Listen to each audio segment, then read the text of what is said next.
কেমন আছো সবাই? যদিও এটা আমার পুরনো একটা ভিডিও এই বছরের কালী পুজোর মানে 2024-এর। আমাদের গ্রাম নদিয়ার একটি প্রত্যন্ত অঞ্চলে যার নাম ফুলবাড়ি, সেখানেই পৌঁছানোর উদ্দেশ্যে আমরা চলেছি। প্রথমে আসতে হয়েছে ট্রেনে এবং তারপর অটো ধরে বাড়িতে পৌঁছতে হয় এবং আশেপাশের দৃশ্য দেখতে দেখতে যেতে দারুণ লাগে। হালকা হালকা একটা শীতও পড়ে গেছিল, তাই ভালো লাগাটা আরো দ্বিগুণ হয়ে গেছিল। যাই হোক, পৌঁছে চান টান সেরে খাওয়া দাওয়া করে নিয়ে দেখলাম সবাই মিলে বাড়ির অন্যান্য আত্মীয় স্বজনেরা লেগে পড়েছেন মায়ের ভোগের উদ্দেশ্যে নারকেল নাড়ু বানানোর জন্য।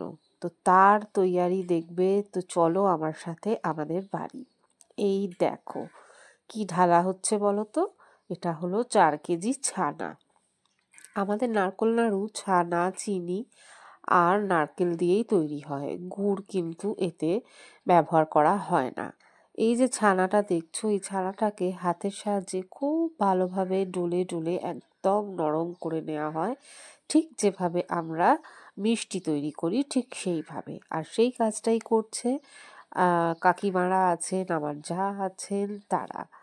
আর এগুলো আমি কিছুই করে উঠতে পারি না, কারণ আমার এখনো দীক্ষা নেওয়া হয়নি। আর আমাদের বাড়ির নিয়ম হচ্ছে ভোগের যাই হবে সেটা যারা দীক্ষিত তারাই করতে পারবে। আর কাকিমারা এগুলো করে করে একদম এক্সপার্ট হয়ে গেছে। কাকিমা বলো, আমার যা বলো, কি সুন্দর করে হাতের সাহায্যে দেখো ভালো করে ছানাটাকে নরম করে নিচ্ছে।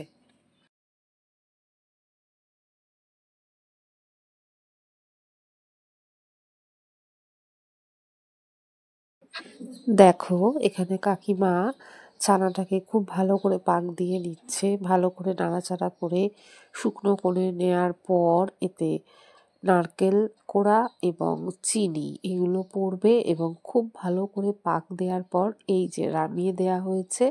এইবার এইখান থেকে দেখো ছোট ছোট করে গোল্লা পাকানো হচ্ছে, খুব গরম তাই আস্তে আস্তে চেষ্টা করছে সবাই গোল্লা পাকিয়ে নারকেল নাড়ু বানাতে। এখানে আমার শাশুড়ি মা আছেন, কাকিমারা আছেন, সবাইকেই দেখতে পাচ্ছ। আর এখানে না আগে আমাদের মাটির উনুন ছিল, তো সেগুলো এখন ভেঙে দিয়ে এই স্টোভগুলো নেওয়া হয়েছে নতুন। কারণ আর কারুর পক্ষে এই গরমে মাটির উনুনে কাজ করা খুব প্রবলেম। এত কাঠ দিয়ে জ্বালাতে হয় আর রান্নাঘর ভীষণ গরম হয়ে যায়, ধোঁয়া হয়, সবার খুব কষ্ট হয়। তো কিছুতেই প্রথমে সবাই রাজি ছিল না, যেহেতু বছরের পর বছর এইভাবে হয়ে আসছে।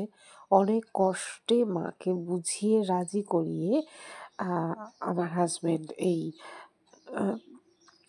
স্টোভগুলো, এই যে বড় বড় স্টোভে এই যে কাকিমা নাড়ছে আর এক প্রস্ত নাড়ু সেটার এই করা হয়েছে। আর দেখো এখানে সবাই খুব গল্প করে হই হই করে কিন্তু নারকেল নাড়ু বানাচ্ছে।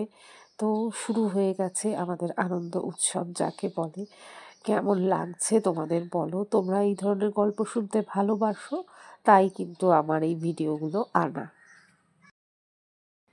এ তো গেল নারকেল নাড়ু বানানোর পর্ব পুজোর আগের দিন। এরপর আসবে পুজোর ভিডিও এবং তারও আগে আসবে পুজোর ভোগ যখন রান্না হচ্ছে সেই সবের ভিডিও। তোমরা কমেন্টে কিন্তু জানাতে ভুলো না এই বাড়ির নারকেল নাড়ু বানানোর পর্ব তোমাদের কেমন লাগছে। দেখে নিশ্চয়ই লোভ হচ্ছে। যাবে নাকি সামনের বার আমার সাথে আমাদের বাড়ির পুজোয়? যদি যেতে চাও আগে থাকতে জানাতে ভুলো না কিন্তু।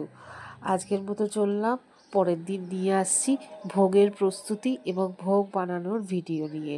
চলো আজকের মতো টাটা।